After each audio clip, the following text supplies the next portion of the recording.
What is good, guys and gals, and welcome to the Films and Pixels podcast, episode 38. I'm your host, Afif. Thank you for tuning in once again to this episode, to my podcast series. It means a lot, so I really do appreciate it that you take the time from your day, whether you're busy or not, whatever, in day or night.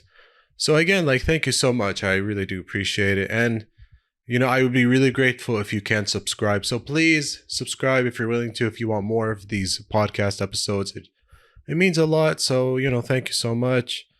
Anyway, and you know what?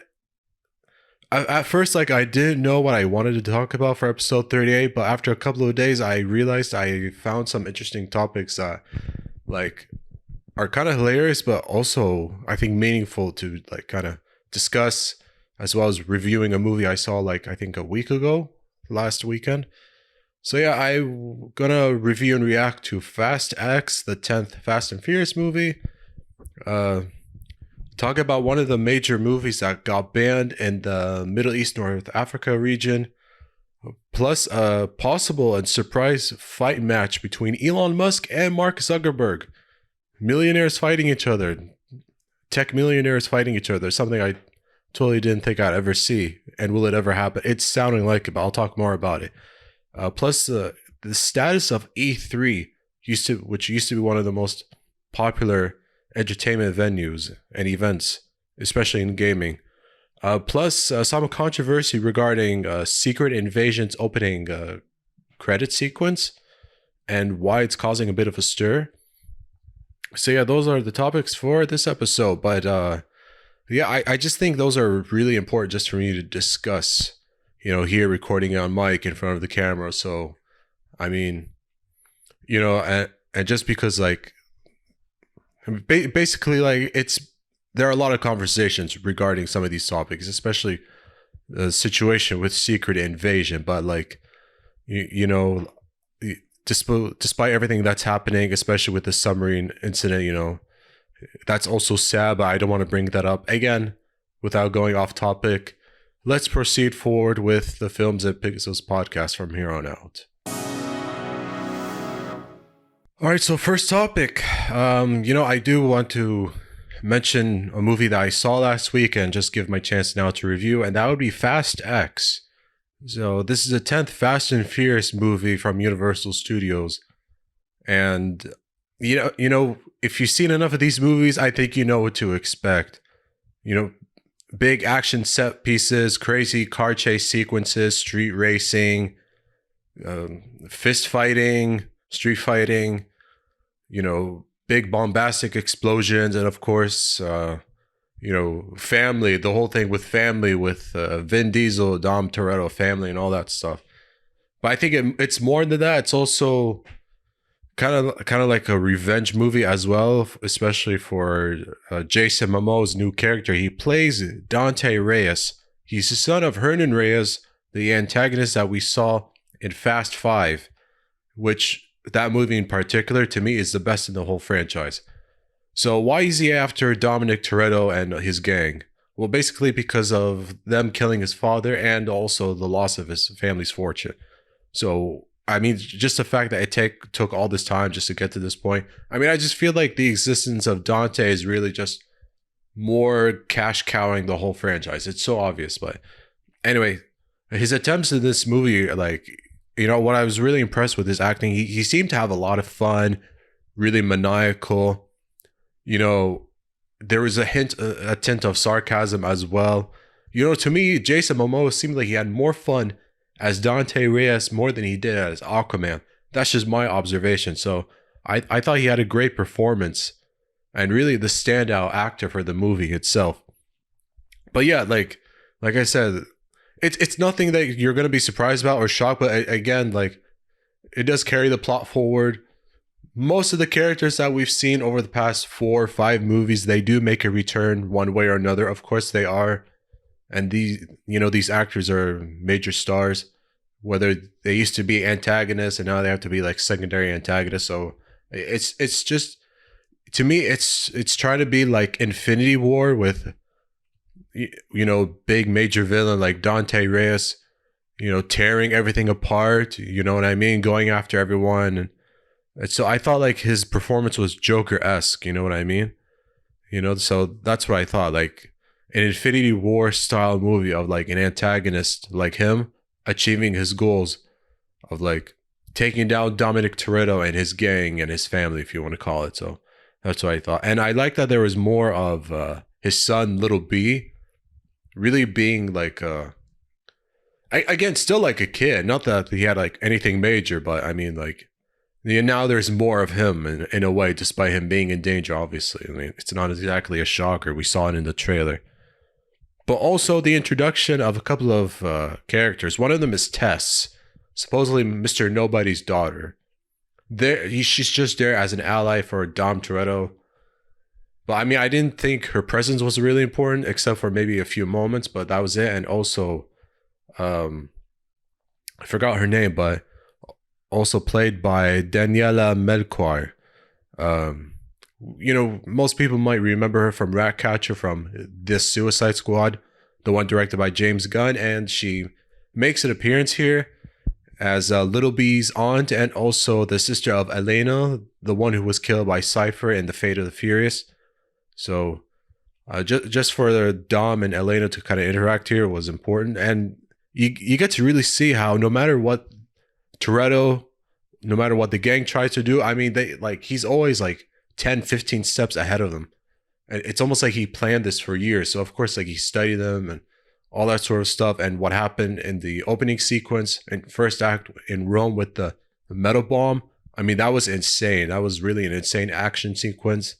And how like, it's almost like for Dom, like his car is like a supercar, using his car to hit like a crane just so that the bomb goes to the water and try to minimize the casualties and the impact. It's still kind of crazy, but I'm really glad, like, as well, when it comes to the majority of the characters in this movie, the chemistry is still there. I thought I would get tired of Roman Pierce and Tej in the movie, Ludacris and Tyrese Gibson, the actors. And it's still kind of fun to watch. They're still funny, and I love that scene, especially when there was Pete Davidson somewhere in the second act where both of them were just fighting, like fisticuffs, just because they were tired of one another and all that sort of stuff. So yeah, I mean, that was just kind of it. But I mean, of course, like when it comes to the action sequences at this point, like I don't think anything is a shocker, but I know it's just hard to find something to do and to come up with. But I mean, I want to talk about the third act, because really the third act, when it came to Dom trying to save his son from Dante, and there was that Ames guy played by Alan Ritchson, and of course, Dom's brother Jacob makes a return, played by John Cena.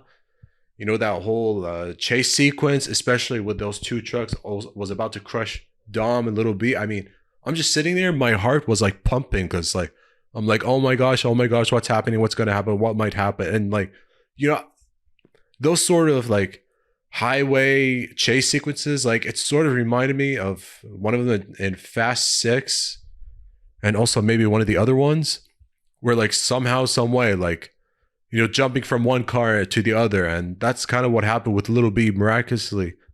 Dom saving his son. So I mean, like, of course, like, no one can really do that, but like, they're defying the laws of physics. Let's just be honest.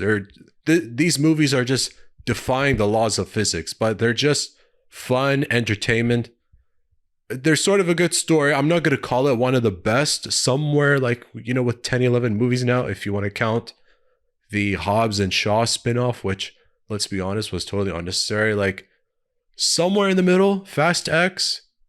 And we know that this franchise is coming to an end soon, because the story established here will continue for maybe another one, or maybe like 2 or 3 parts. So it's ongoing. So of course, like, Dante is more crazier than we thought. And if it does end in a cliffhanger, and what happens with everyone, I mean, it's still a major unknown. I want to talk about a couple of returning characters. I don't want to spoil it.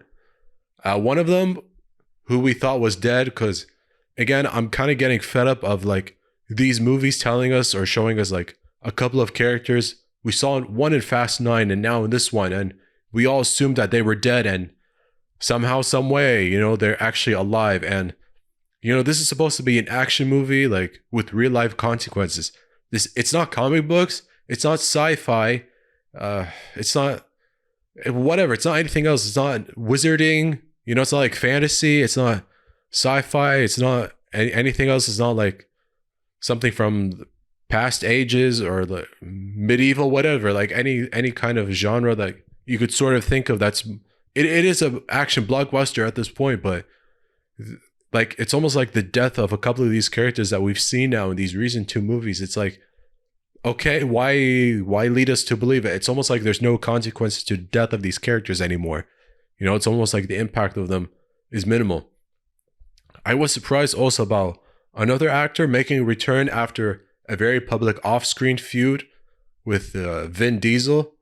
I mean, it's nice to see him again, but I mean, like, I didn't really expect him to come back after all that was said about him being a candy ass. I think you all know who I'm referring to, so that was just kind of a surprise to me.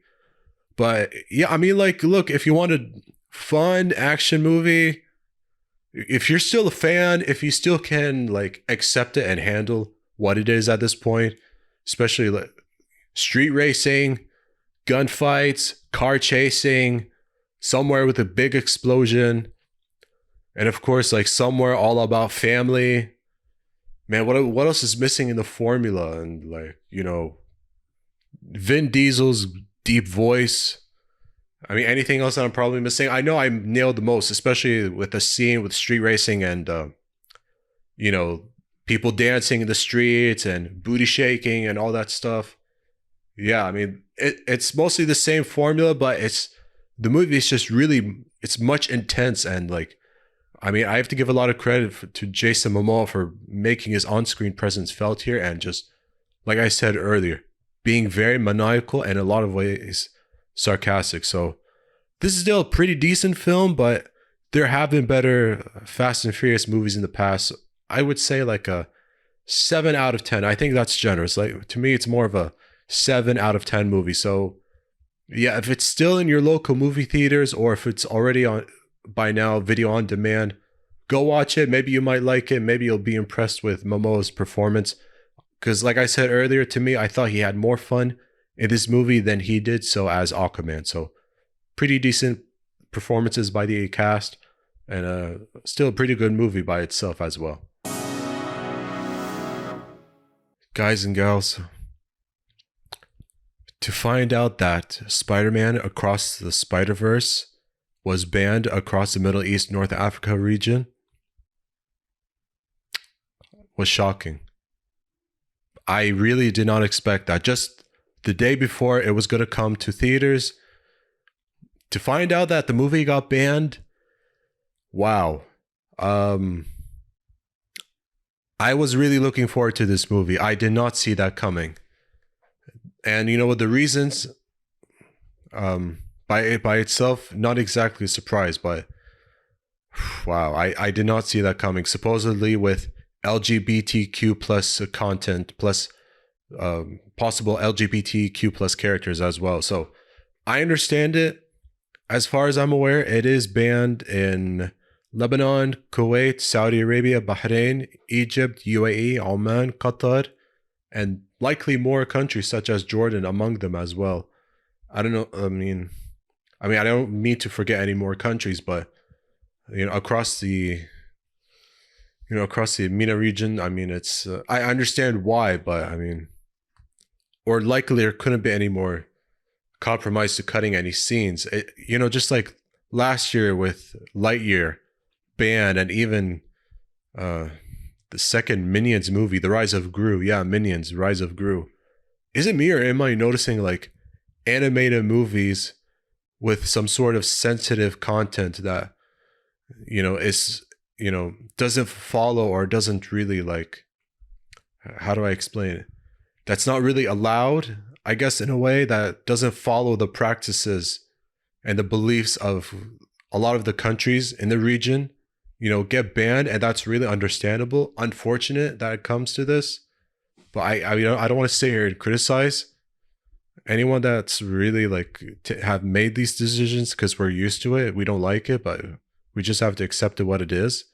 And it's supposedly like one of the scenes included a poster about protecting trans kids, and this is in Across the Spider-Verse. So, uh, but yeah, I mean, look, I get it. I mean, I was really excited. I mean, Into the Spider-Verse was so good. And of course, like the trailers that we've seen for Across the Spider-Verse, the animation looks really amazing. I really wanted to experience it. And to know that it's one of the best Spidey films and really getting perfect review scores or close to review scores, like either 9 out of 10 or 10 out of 10, like, of course, it's clearly a better superhero movie than some of the other films released throughout the year, like Shazam! Fury of the Gods. I didn't see that one yet, but I have no doubt, it's mediocre. And supposedly The Flash, not that great, but then again, as someone who hasn't watched it yet, I can't really say it. But to be surprised about Across the Spider-Verse being banned, ooh, ouch. Right? You know what? Probably the first Spider-Man movie I could think of that got banned. So, wow. Maybe later on I'll find a way to watch it, but I gotta say, like, this was really disappointing. Did a lot of these countries make the right decisions? Let me know in the comment section below, and if they were right or wrong. I like to know your opinions. So please, comments are welcome, and your opinions are, I'm open to knowing your opinions if you can. Okay, so if you're hoping for a bunch of rich tech millionaire guys to really have an actual fisticuffs, like really get into a serious fight, I'm happy to say, that might actually turn into reality. There's talk that both Mark Zuckerberg and Elon Musk might actually get into a fist fight. I mean, it's so unexpected and yet like kind of hilarious at the same time. Dudes like Mark Zuckerberg with all the meta apps of Facebook, Instagram, the Messenger, WhatsApp, and then Elon Musk, Twitter, or at least he had Twitter for a while, but loves Twitter and Tesla and everything he has going on with the Tesla cars and Tesla rockets. It's just funny how all this has happened. Like, I get it. It's still like really hilarious as well. And I love this picture I found because Mark Zuckerberg, like, I will show you that he's competed in jiu-jitsu, but I love this picture I found of Mark Zuckerberg and Dana White for UFC Vegas 61, which is so funny. It's not funny, but I mean, like, it's evidence that something like this between Musk and Zuckerberg is going to happen. And apparently, like, Elon Musk does train sumo wrestling and jiu-jitsu. Like, I'm looking at a picture here, like it looks like he's training with a sumo wrestler. That's just really hilarious. Yeah, so he's training Kaioshin Karate, Taekwondo, Judo, and Brazilian Jiu-Jitsu. I did not think that Elon Musk is kind of fighter. He doesn't strike me as someone who knows like how to really fight. But yeah, like I was just mentioning, like even Mark Zuckerberg actually has competed in jiu-jitsu contests in the Silicon Valley and has been training for a year. And I think he won one of the tournaments. So it's just crazy to think like these dudes who are super rich make a lot of money, like actually like compete in these train and compete in these kinds of competitions. And I don't know how this happened, but I love how like I think Elon Musk assumed like he could probably beat Mark Zuckerberg, or supposedly like there was a story about like trying to rival Instagram as a text app sort of thing. It's so funny. I think an interaction happened on Twitter. I think like with someone. Like, I'm up for a cage match if he is, lol. Wait, hold on. Wait, before I go back to that. Yeah, hold on. Yeah, I found it. Yeah, so I think regarding like how like Zuckerberg was like training a lot, like be careful, Elon Musk. I heard he does jiu-jitsu now. He goes like, I'm up for a cage match, LOL. And then someone also said, lol, I love you, Elon, but you better start training. Laughing emojis. And then the best part was when Mark Zuckerberg screenshotted that whole thread, posted on his Instagram story and said, send me location. Yeah, he sounds serious. I mean, these guys sound like they're serious about fighting each other and, making it work with Dana White. Dana White, obviously some people know, president of UFC. And it's funny that, of course, he's involved. Like, he wants to capitalize on the buzz, market the possible fight, advertise the whole thing. You know, make a lot of money off of two guys. If they're super rich, try to, you know, take more money off of them, probably. Like, make money from Elon Musk and Mark Zuckerberg. They're not really fighters, and yet the idea of them fighting is just hilarious. And I'm sure, like, he's going to do what it takes to book a fight in Vegas at some sort of octagon if it makes UFC a lot of money, which of course it will. I mean, we've seen fights with, I think, is it Logan Paul or Jake Paul, you know, with boxing.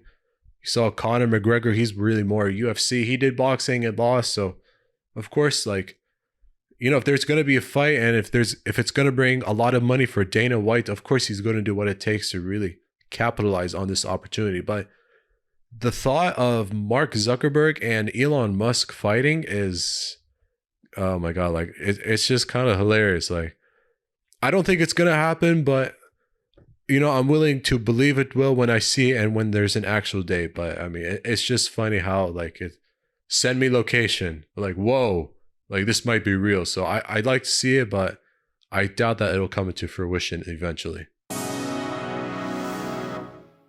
As most of you may have noticed, the last time we had an actual E3 event was way back in 2019, which I know was not too long ago, but with everything that's happened with COVID-19 and everything else, we have not seen a digital or an in-person E3 event since 2019. Obviously, the start of the pandemic in 2020, canceled E3 2020. There were promises, or at least discussions, of E3 coming back as a digital event in 2021 or maybe 2022. Was there a digital event somewhere in the past couple of years? Remind me, but I recall not noticing an E3 digital event, and there likely isn't one this year. And you know what? There are talks that maybe it might not come back in the next 2 years, or maybe it will. But there are discussions that it seemed like more and more companies were noticing they're having like their own showcases, their own digital presentations, their own separate shows. Of course, whether it's the big three of Sony, Microsoft, Nintendo, or like obviously in some cases, we're seeing Ubisoft having their own showcase. I think Bethesda, of course, now that they're part of Microsoft brand, but Bethesda having their own showcase as well. I think EA at some point, or even like other companies like Capcom as well. I know that Capcom I remember them doing something with, showcasing details about Resident Evil 4 remake and Street Fighter 6 before they were out this year. So those are just examples, you know, just having controlling their own narrative of how they want to do their own presentations and not following a scheduled format. And I think that's the problem. Maybe they're just not catching up to the times, I think. But also, it doesn't help that although there is a Summer Jam Games Fest, it's not meant to be a replacement. I think the Summer Jam Games Fest has sort of, you know, I think it's caught up to the times as well. I don't know what it is. It is popular. It's not meant to be a replacement, but I mean, it's a good thing that it's better than like nothing that's not bringing some sort of excitement when it comes to these sort of events, whether it's game trailers or premieres or anything like that people like to be excited about. So at least there is something. But yeah, it sounds like whether about E3 2023, it's likely not happening. And the ESA is supposedly an organizer group that handles the business of organizing E3 events, also funding and, you know, books companies to come do their presentations and all that, makes deals with a lot of gaming tech companies and all that sort of stuff. You know, there was an interview with between ESA from thegameindustry.biz. One quote saying, ESA is currently having conversations about E3 2024 and beyond, and no final decisions about the event have been made at this time. So basically, we don't know yet if there's going to be E3 in the next few years, but based on how all these companies are operating and how they don't seem as interested as before, you know what? Chances are it's it's less than likely. But I do have a few quotes because I do want to share. So one of the most important parts, does E3 need the big three of Nintendo, Sony, and Xbox to have any chance. And the part of the answer is E3 will iterate to ensure it's meeting the needs of companies that want to market on this global platform. That means it will iterate in how people engage with E3. We want to meet the needs of players who view this as an important platform that's going to evolve over time. Okay, cool. Now, is it coming back next year? I know I said part of the quote. We're committed to providing an industry platform for marketing and convening, but we want to make sure we find that right balance that meets the needs of the industry. We're certainly going to be listening and ensuring whatever we want to offer meets those needs, and at that time, we will have more news to share. Okay, cool. So to me, that sounds like I said, maybe it's not completely canceled, but it's sort of like in the middle somewhere, like there's a bit of uncertainty. So if E3 was to continue, how would you do it? Does it need a complete reset? That's an important question. The answer might be long, but important. What we want to make sure we are doing is providing a platform that works for the needs of the industry. That means continuing to ask, We want to make sure what we are doing is providing a platform that works for the needs of the industry. That means continuing to ask the questions we are asking in the last round, but also monitoring how they want to deploy their assets in an evolving world. But we also need to be mindful that we are in the midst of a very different period for industry in terms of game development and economic headwinds. So we want to make sure we are providing a platform in a way that is sustainable for today and in the future. So what do you take out of it? What did I take out of it? For me, well, I do think one, I suppose the way E3 event is supposed to be structured, it does need to have some work. And I think one of the founders for E3 said that the Summer Jam Games Fest, that's not the reason why there's no E3. Supposedly, E3 has not really evolved as well. So part of the reason is that E3 needs to find another way to be exciting and not stagnate. And I think that's part of the problem as well. But it is strange that there isn't much going on. I thought by now everyone would be back to E3, maybe have something new and fresh, innovative, make it exciting in some ways and all that good stuff. So it's just kind of weird. There's even talks that maybe a few companies might not show up to this year's San Diego Comic-Con. But if I know anything regarding SDCC, I'll share some news and provide some analysis, but I thought that was just kind of strange as well. But yeah, it looks like to me, for the first time in a long time, E3 might be in serious danger of being completely irrelevant and no longer existent in the gaming tech industry as we know it today. Alright guys and gals, so the first episode of Secret Invasion on Disney Plus has premiered. And while there's been some talk about if is the first episode good or not, that's not why the series right now is making a lot of noise. There's really more controversy surrounding by how the opening sequences, the opening credits were done and how it was made and how it all came together.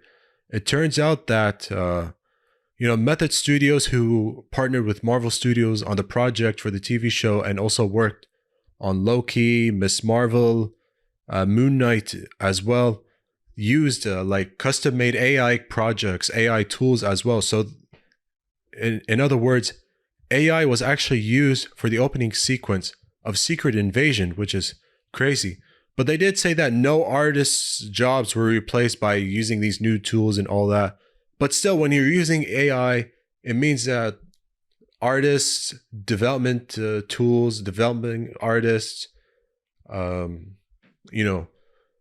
creators, people that are credited for doing some kind of artwork, motion animation work,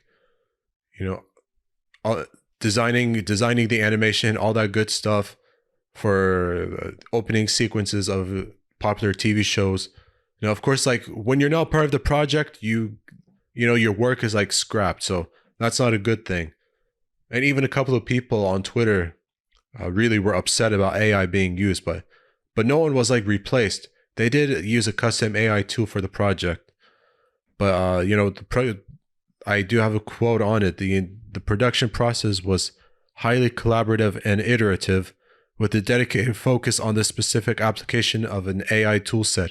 It involved tremendous effort by talented art directors, animators, and proficient both 2D and 3D artists and developers who employed conventional techniques to craft all the other aspects of the project.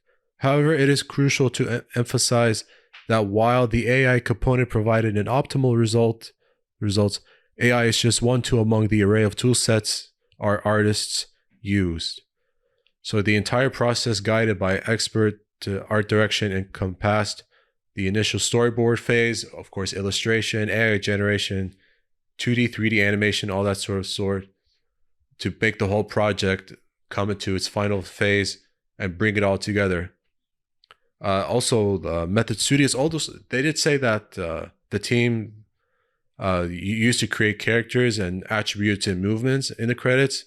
But yeah, again, like no artist's jobs were replaced. But yeah, like it just helped, just part of the tools, with VX technical, with the help of AI technical directors and animators and visual effects technical directors, art directors, and creative leads, of course, were part of the team. But I mean, I don't want to sound like a news reporter just by stating who said and all that stuff. But, what I want to say here is that, like, again, AI itself, I mentioned it before, it's already a big problem in the tech world. It doesn't matter in what aspect in the tech world. AI being more and more involved. And when AI can do our jobs, we don't have jobs.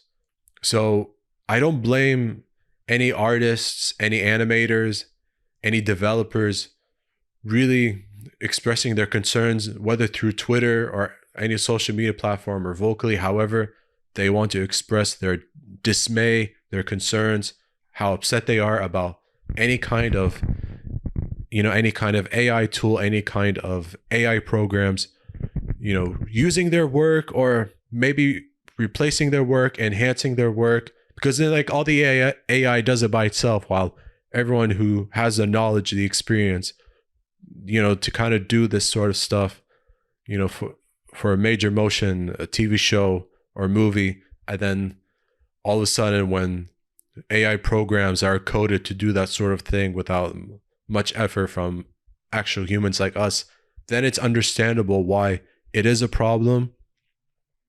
Hopefully, like, it doesn't mean that it'll go on more for other popular TV series, but I mean, for AI to be used for the opening sequences of Secret Invasion, I mean, I got like an image shows like, characters shape-shifting into scrolls. I mean, I think that's still a pretty cool idea. But I mean, like, I like the thought, but of how it's trying to incorporate something new, but it shouldn't come at the cost of, artists not being so involved. They're not being replaced, just for them not to be as involved or not have their talent to be incorporated as before. So, of course, that same sequence will remain for the whole first season. Will more shows follow this path of using AI? I hope not, but it's not a good sign, and I do think it's something just to keep an eye on from here on out. Guys and gals, that was pretty much everything I covered for the Films and Pixels podcast, episode 38. Thank you so much for tuning in and listening from beginning till the end. Really, I appreciate it if you did. Please, just subscribe. That's all you have to do. Click on the subscribe button, like this video, comment, anything, your thoughts, your opinions, whatever. But thank you so much from beginning to end, watching and listening to the whole episode. It's not just on YouTube, it is on Spotify as well. So, feel free to watch as well. I mean, feel free to listen, sorry. But yeah, like, again, thank you. Means a lot. I'm really glad I covered the topics that I wanted to cover here. And that's pretty much it. So good day and good night.